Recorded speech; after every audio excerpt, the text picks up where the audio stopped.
Hello, my name is Zara Saleh. I am a Kurdish author from Kurdistan, the Syrian part.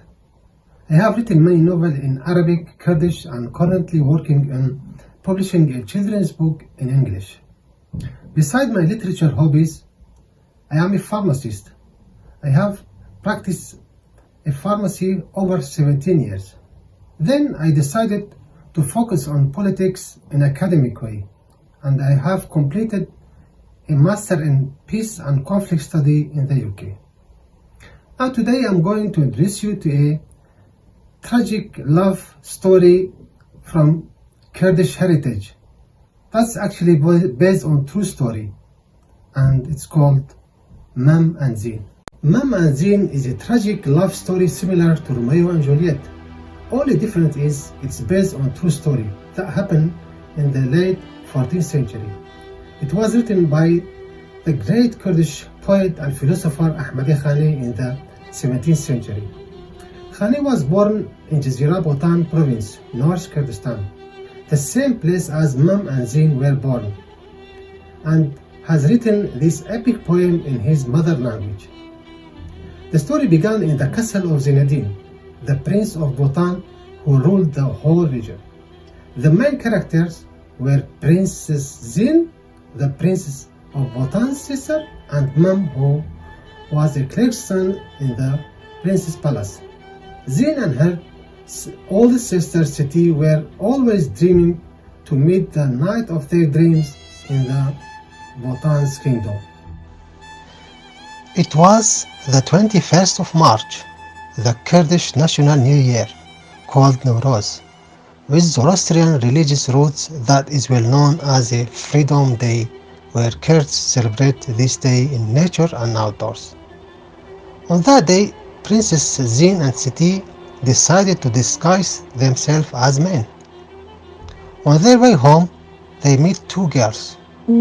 As soon as their eyes meet, the two maidens fainted unconscious. Looking a moment at the statues and the heights, gazing a little at the airlocks and the mold, asking whose daughters they are, we wonder, or perhaps they could be the angels of God. In which place have these vines ripened? In which garden have these roses appeared? In which valley have these cypresses been growing? In which meadows have these birds been flying? Whilst unconscious, Zin and Seti exchanged their diamond rings with the rings of the two girls on purpose so they can discover their deep secret later. The two girls were in fact two handsome young men who disguised themselves as women. The first one was Mam, and the other was his closest friend Tajin, the wazir's son. When they woke up, Mam and Tajin thought it must have been a dream, but to a surprise they found the two different rings with the names of Zin and Seti on them. They both felt something strange. It was the feeling of falling in love. Tajdin was sure he would be granted to marry the prince's sister Seti, as he is also from a noble family, whereas Mam wasn't. He assumed the prince wouldn't grant him to marry Zin. Tajdin straight away sent the ring to Seti and they get married later on. However, Mam refused to return Zin's ring because it had become a part of his soul and heart, and he was sure of his sad fate of not being allowed to marry his pure and angelic, beautiful Zin. Bakr or Bako was the prince's advisor. He was a cunning man. When he found out about Mam and Zin's love, he devised a plan in which to break the trust between the prince, Mam and his friend Tajdin. Bako tells the prince about Mam and Zin's love and added that Tajdin was supporting them as he was seeking to become the prince and replace him. Unfortunately, Bako's plan worked and Mam was imprisoned. The prince saw that He will never let his sister get married to Mum. Zin, on the other hand, stayed isolated in her room, refused to talk to anybody. Tears never left her eyes. She became weak and lost her smile and beauty, and began to tell poems and talk to walls, birds, and trees, revealing to them her love to Mum.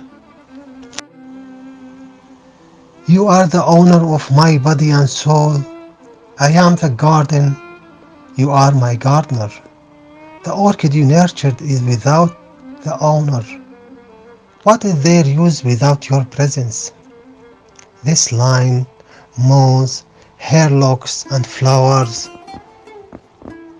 this beauty and sweetness in the garden of complexion, black almonds and hazel eyes, pomegranates, pears, apples, and tall trees, they are pleasant looking, delicious, and tasty.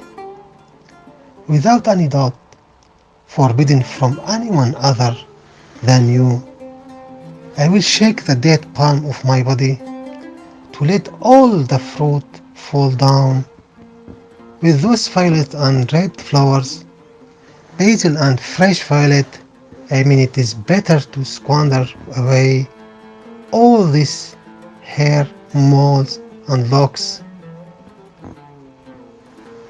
and shed my leaves like flowers, and scatter sand over me. I will pull out my hair one after one. Similarly had happened to Mum. His strengths were lost, and he was no longer the courageous knight, walking back and forth on the banks of the Tigris River. He no longer saw what he deserved to live for in life if he couldn't marry Zin. Mum wasn't afraid of death. He was ready to sacrifice everything for his lover, and he refused to be a captive of the captives like Prince Zinedine. I will not meet any princess. I will not be a captive of captives.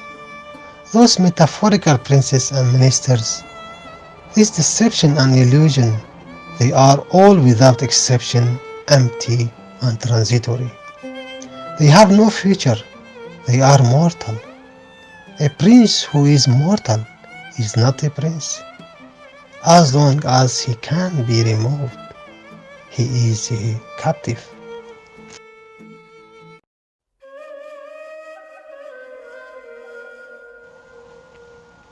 After a year in prison, the prince decided to visit his sister Zin in her room, but he was shocked by what his eyes saw when he met her.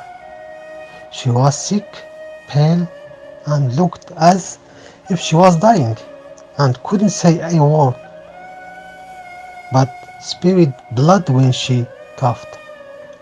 The prince regretted seeing his sister's condition and decided to release Mum, who was also about to die in his prison. Zin asked her brother for permission as she wasn't sure Mum was still alive. You will not do anything shameful against Mum and me. When the wounded Mum passes away, allow me to go with his funeral. I will be with him until the graveyard, and when I die, you will give an instruction that I will be buried with him. Don't keep me away from him. Put me with him without a barrier. In prison, Mum saw Zin at the door. He thought it was a ghost or an imagination. He smiled at her and spoke poems that teared the eyes of everyone in the palace. Zin approached him and spoke to him with difficulty, great difficulty, for a few hours until he passed away in her arms while smiling, describing himself as the happiest person as it was his last wish to see the face of his beloved Zin before his death. Tajdin left the palace looking for Baku and was crying loudly after the death of his friend Mam. He killed Bakosh straight away when he met him. In the same night, Zin passed away because of Mam's death. They both got buried together, and Bako was buried under their feet to be cursed by everyone who visits the graves of the lovers. Mam and Zin's grave in Jazira, Bhutan became a shrine for lovers and still is. And actually, my wife and I visited their grave a few years ago.